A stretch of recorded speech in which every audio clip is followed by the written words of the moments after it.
I think this notion of international rules is very comfortable for some people to use when it suits them, but they don't believe in international rules when it doesn't suit them because they don't apply international rules or law equally in all circumstances. So you can't say because Ukraine has been invaded that suddenly sovereignty is important, but it was never important for Palestine. It's very peculiar. If you believe in international law truly, then wherever sovereignty is infringed, it must apply. And this is the point we've been making, that we use the framework of international law unequally, depending on who is affected. And we are arguing that that must change.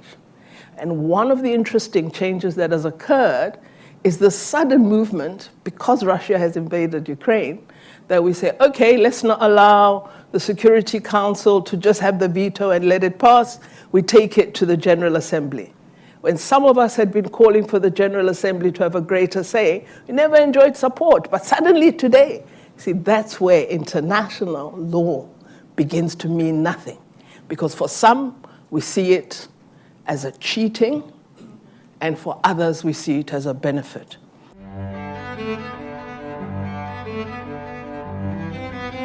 I have always said that if anyone told you that the West,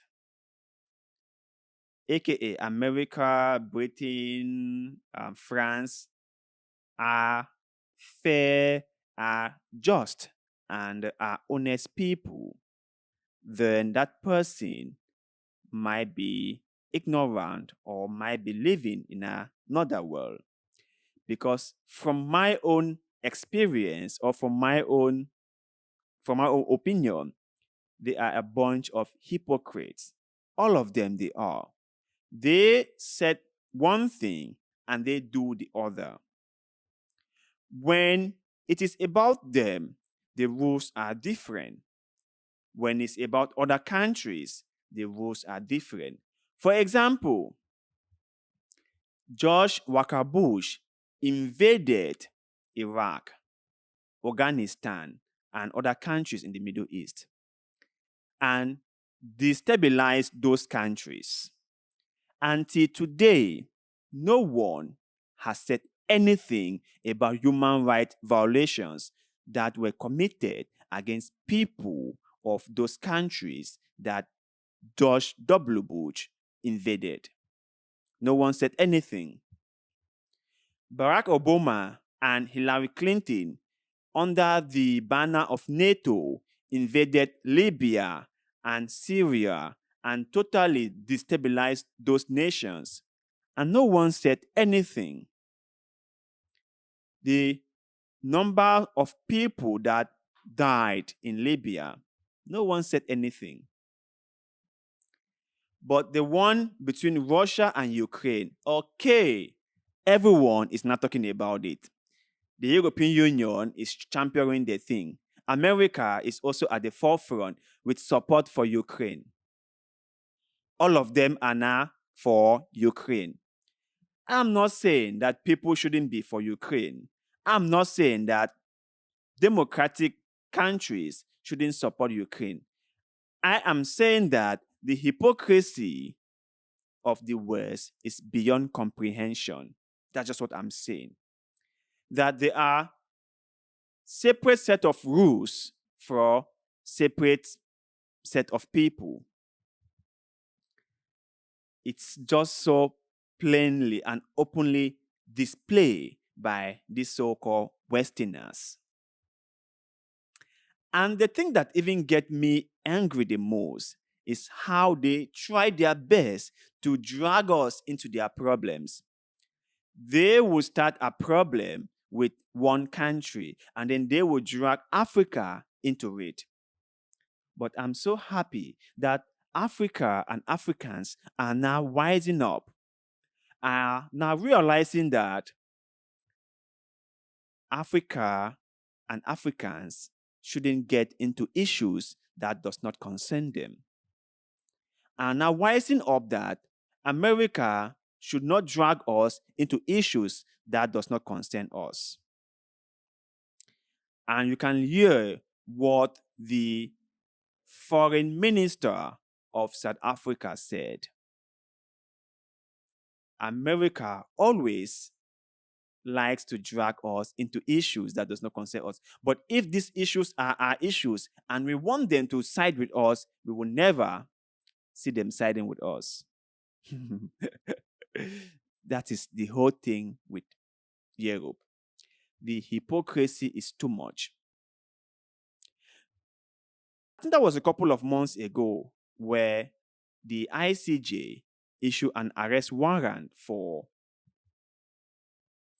Vladimir Putin, the president of Russia, and was trying to get South Africa into arresting Vladimir Putin when he attends the BRICS summit in South Africa. And South Africa openly and bluntly told them, no, we won't do it. We won't get involved with this.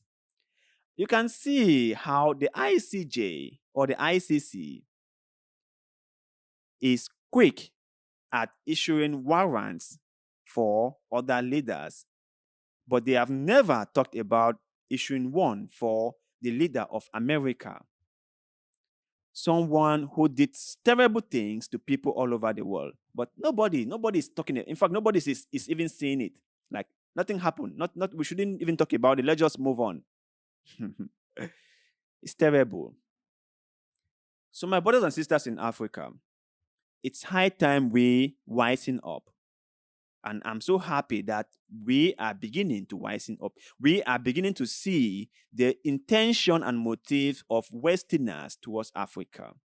And we have beginning to realize that our destinies as Africans lie in our own hands.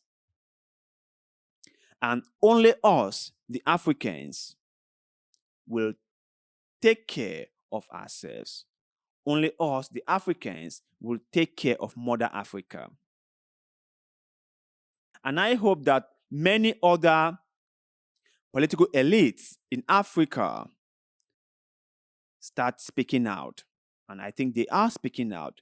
Like we can hear from the president of Kenya, William Ruto, who also said that things must change. And even the Pan-Africanist president of Rwanda, Paul Kagame, also said that things must change.